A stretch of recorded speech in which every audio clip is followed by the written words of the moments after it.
North Korea's nuclear arsenal is real, how Trump will handle it is unknown. Trump's instinctual response insisting North Korean development of an ICBM just won't happen and warning China to help may be particularly dangerous. The ascent of Donald Trump, the volatility of his foreign policy and his tendency to fire off-tweeted threats to nuclear-armed adversaries has brought one more wild card to the Korean peninsula, which already had more than its fair share. Tensions would be high anyway in the run-up to Saturday's Day of the Sun, when the North Korean state celebrates the anniversary of the birth of its founder, Kim Il-sung. His grandson, Kim Jong-un, has shown himself anxious to outdo his forefathers, accelerating the pace of the regime's missile and nuclear tests. Very visible work has been underway at the mountainous nuclear test site where a new tunnel has been opened, giving rise to expectations that the country could carry out its sixth underground detonation of a nuclear device. This time, it could be a thermonuclear weapon that is tested, with a far higher yield than a simple fission warhead, or more than one bomb could be set off at the same time.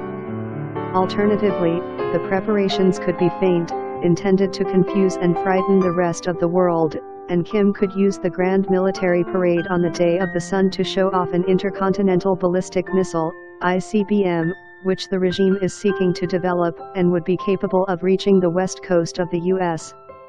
There has been little doubt in recent years that the endpoint of the North Korean program is an arsenal of working ICBMs and nuclear warheads small enough to put on top of them.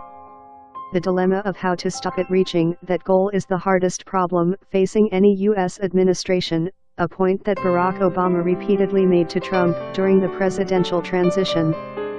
How Trump will handle that challenge is the greatest unknown hanging over the region.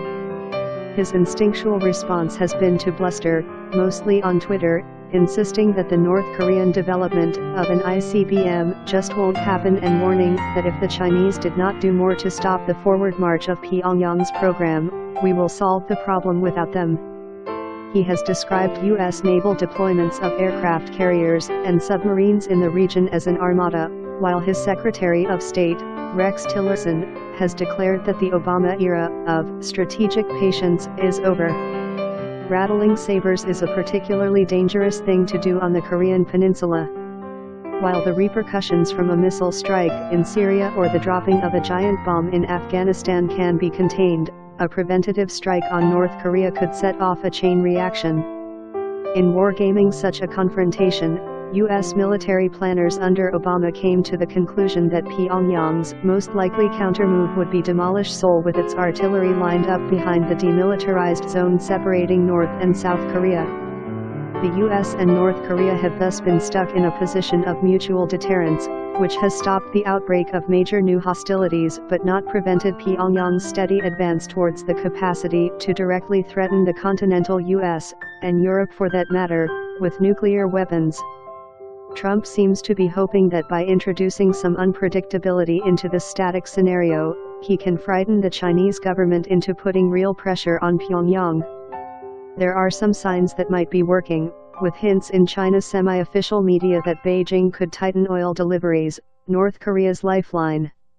If that fails, however, and Kim's instincts up to now have always been to defy pressure, Trump is left with the same dilemma as Obama, but perhaps with even further to walk to any future negotiating table.